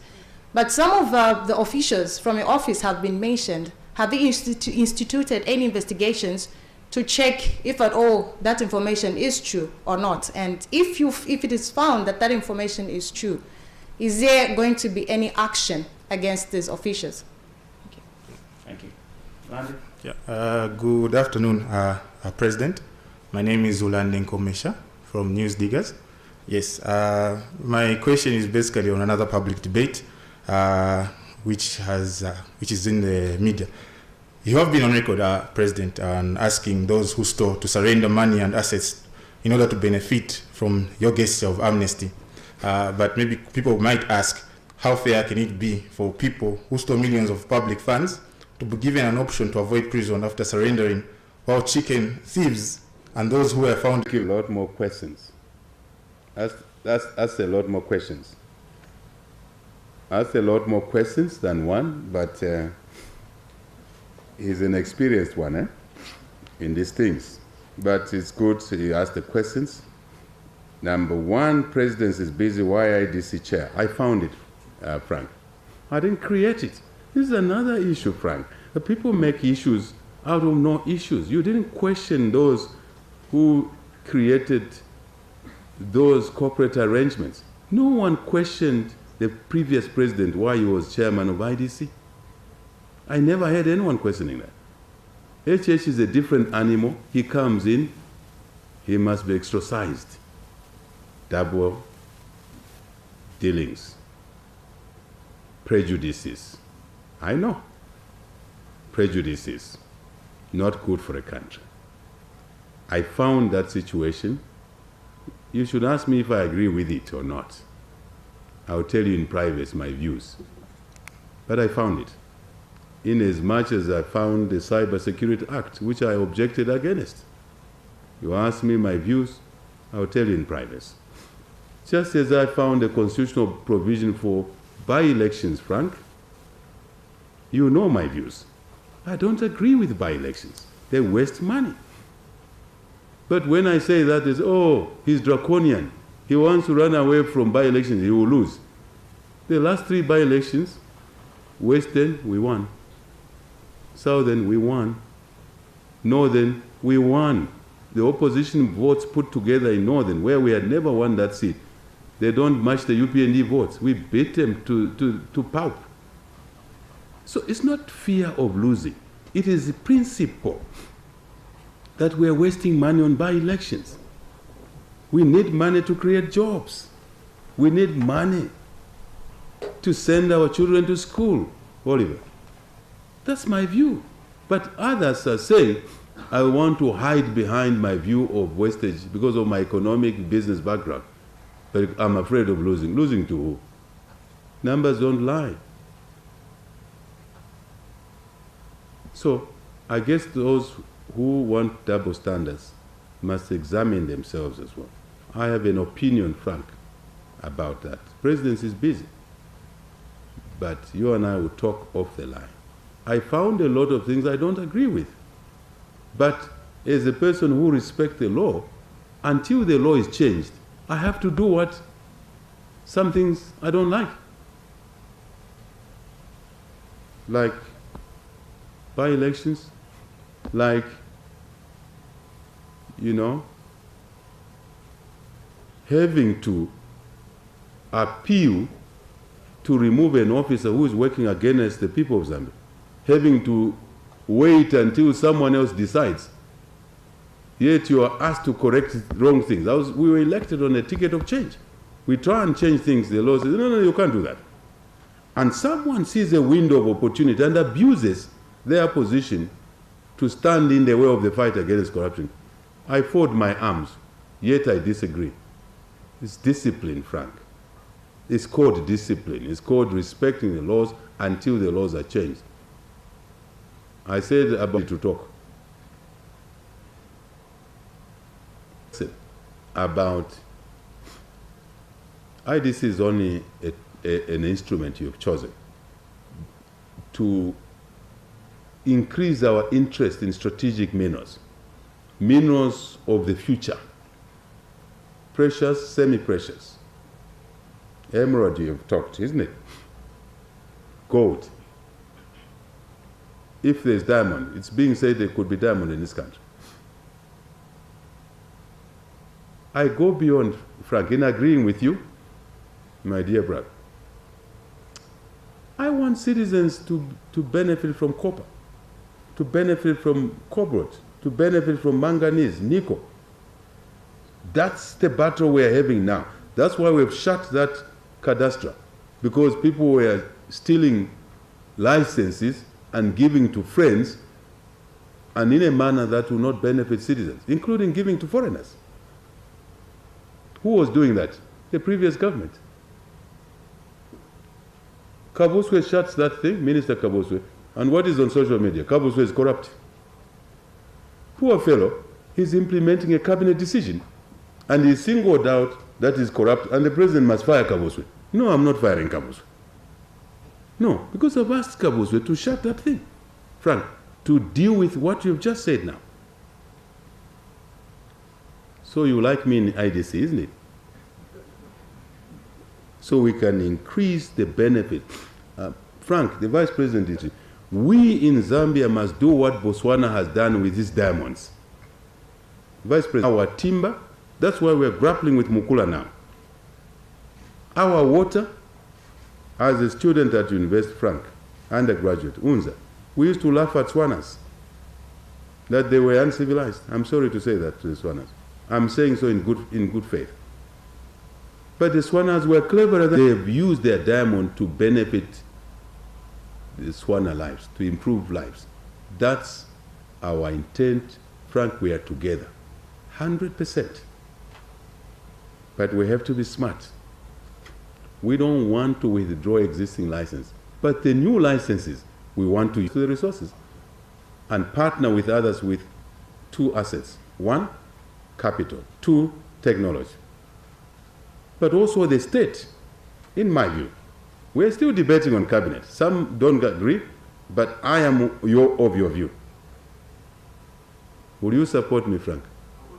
Thank you, sir. Ministers being accessible. I've heard, Frank. They are hearing. Cabinet members are here, 2 of them. 3 of us. Others are hearing through the media. But we'll reinforce your point. And you are right. Remember, I belabored in this press briefing to say we work for you. And we must demonstrate that we work for you by being accessible. Thank you for that. President Kagame's point, I've dealt with it in a clever way. Because I don't want to... He was my visitor just a few weeks ago. But where he's coming from, I understand. It's not too different from where I'm coming from, but we may not use the same words. The intent is similar. Resources of Zambia must benefit Zambians. And this goes for our investors as well. You work with Zambians, you have a vested interest together. It's not them against us. It's us together. Loaded, eh? Kombe. The issue of meeting the liquidator. You want to hear more around it. I have belabored that point, Kombe. Where is Kombe? I have belabored that point, madam. I spent an awfully too long talking about it.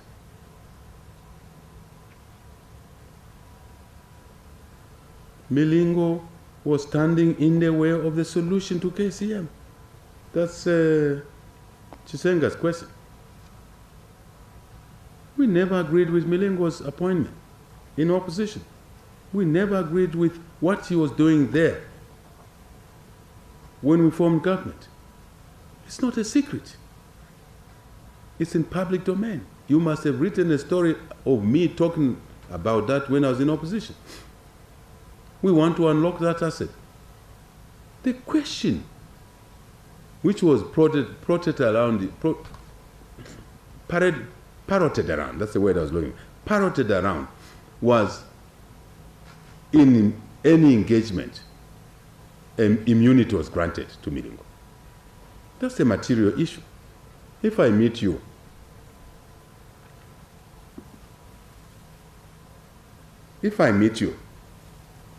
Kombe, is there an issue in meeting you? There's no issue. It's freedom of association. It's a law. I'm digressing a little bit so you can see the point that I want to make. Because it is dealing with the edges of the table. You want the value of the table, use the flat side of the table. The edge will drop your meal. It will fall off. Use the middle of the table, the substance. An insinuation was made that I met Milingo to negotiate immunity. Never did that. Vice President here was said to have met Milingo. Minister of Finance was said to have met Milingo. On the social media, including human beings talking, verbatim. The insinuation was that we met him to do a deal. Never. Kombe, never. When I took office, when you put me in this office, Kombe, I met DPP, I met ACC, I met Bank of Zambia governor, I met ZRA, the previous ZRA Commissioner General, Kingsley Chanda, came to my house and said, Mr. President, congratulations. This is a summary of where ZRA is. Thank you very much. Thank you very much. A briefing. Milingo Lungu came to give me a briefing. First week of September, all around August, just after our inauguration, a series of people were coming. Frank didn't come to give me a briefing of what he's doing. It's okay. He's always a friend. I'm sure he assumed that I heard him already.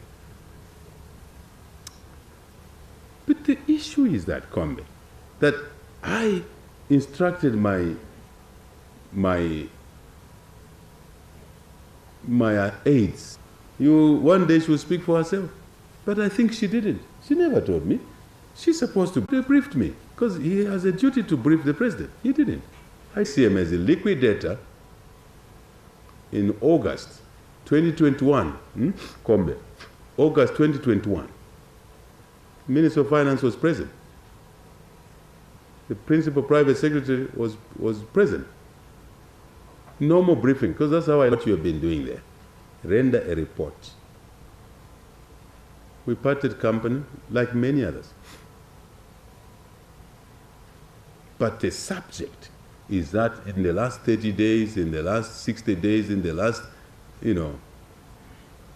90 days, take your pick, Kombe, that this president instructed for a deal to be done. Nothing.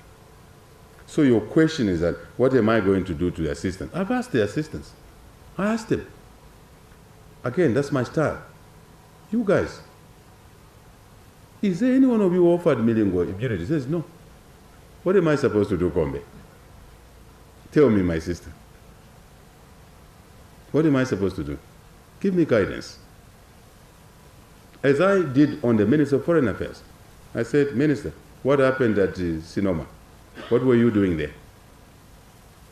I asked my colleagues, same questions. Minister of Justice, Attorney General, Solicitor General, Legal Advisor, PPS, Machila here. I've seen names. Fire Haimbe, Fire Attorney General, Fire Solicitor General, Fire Chris Mundia, Fire Machila, fire everybody at State House. It's all over. Now, Kombe, if you were the president, would you fire these people? When you interacted with those people and those people said we didn't offer Milingo immunity. If in Milingo's resignation there was an interaction with the special assistants to get a message that he has to go, why should I fire them? Would you fire them yourself if you were president? One day you'll deal with issues. Kombe after the meeting, if you still want. I think that was, it took a lot of money, found arrangements. The act that creates the ACC, besides that, I took for that. The agreed people, commercial, or a family that was $2 billion in agriculture. The law provided for that, they did it. In settle this matter, I don't agree big crimes treated in this way. But let's change the laws. In the meantime, we have to work within the law. If you ask me my view, Commissioner, I would rather have a law that I recover the money and still lock them up. Frank, you agree? Yeah. If I had my way, if I was Zambia, I was the only citizen of Zambia, I would quickly change my law and say I will lock them up but also recover the money. Do both. Then they will not tamper with people's money. Thank you. Thank you, Mr. President. The President has been exceedingly exhaustive in his responses. I will therefore request that Mr. President delivers your closing remarks as we bring this press conference to a conclusion. The President might want to take care perhaps to address one or two concerns that may have been raised by private citizens. Mr. President. Anthony, thank you very much. Colleagues, thank you. I just wanted to abuse you a little bit, media and the citizens that are here, because it's important. We sent a note, my team sent a note to ask citizens to ask questions in advance of the press briefing. And a lot of citizens asked questions, and we are keeping a database of those questions. We'll be answering those questions. Some of them have answered through this press briefing, a number of them. Some were similar. But I choose to address questions from Isaac Maipopo, who is the Executive Director, Center for Trade Policy and Development, who sent to me through a friend of mine. Very strange. He sent to me through a friend of mine who is in Ethiopia. But Maipopo is here. Maybe it's this access issue. We have to deal with it, Frank. But Isaac, thank you very much. Isaac asked a question on CDF, measures that the government is putting in place to ensure that local authorities' capacity enhanced to use the increased allocation in prudent and timely allocation of CDF. Isaac, your question is right. We put measures in place. Maybe they are not sufficient, but we put measures in place. Let's see how they work in the first lot of CDF. By the way, we've released CDF already to the tune of 6 million kwacha of the 25.7 million. And we've released it on time in the first quarter because we've broken it in the quarters, Isaac and citizens to control, to monitor and control, so that if there's a misuse, we can quickly pick it up and sharpen the guidelines. Isaac, thank you for your question. You asked a question on KCM. Clear policy position on this investment. I think I've answered that question. You asked a question on update on Kasenseli.